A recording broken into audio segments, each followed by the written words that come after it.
സമയയാത്രയ്ക്ക് നമുക്കുള്ള ഒരേയൊരു തെളിവാണിത്. ഇത് തികച്ചും ഭയാനകമാണ്. 1923 പുരാവസ്തു ഗവേഷകർ ഈജിപ്തിൽ ഒരു മുദ്രവെച്ച ശവകുടീരം കണ്ടെത്തി. അതിനുള്ളിൽ യുക്തിക്ക് നിരക്കാത്ത എന്തോ ഒന്ന് കണ്ടെത്തി.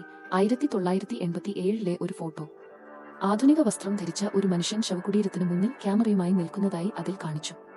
1987 ക്രോണോസ് എന്ന അതീവ രഹസ്യ സർക്കാർ പദ്ധതിയിൽ പ്രവർത്തിക്കുന്നതിനിടെ അപ്രത്യക്ഷനായ ഒരു ശാസ്ത്രജ്ഞൻ എലോൺ ഹക്ക് ആണെന്ന് ആ മനുഷ്യൻ തിരിച്ചറിഞ്ഞു.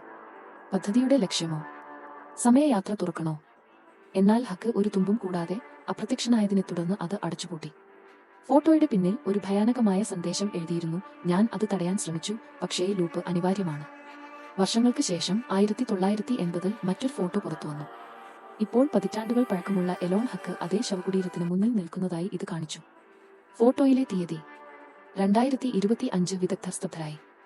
3 വ്യത്യസ്ത സമയരേഖകളിൽ ഒരു മനുഷ്യൻ എങ്ങനെ നിലനിൽക്കും? ലൂപ്പ് അനിവാര്യമാണെന്ന് അദ്ദേഹം എന്താണ് ഉദ്ദേശിച്ചത്?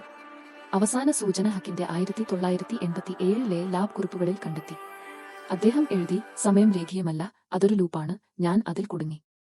പക്ഷേ ഇതാ ട്വിസ്റ്റ്. 2023 ഗവേഷകരുടെ ഒരു സംഘം ശവകുടീരം വീണ്ടും തുറക്കാൻ തീരുമാനിച്ചു. അതിനുള്ളിൽ അവർ ഒരു ക്യാമറ കണ്ടെത്തി, ഫോട്ടോഗ്രാഫുകളിൽ നിന്ന് അതേ ഒന്ന്.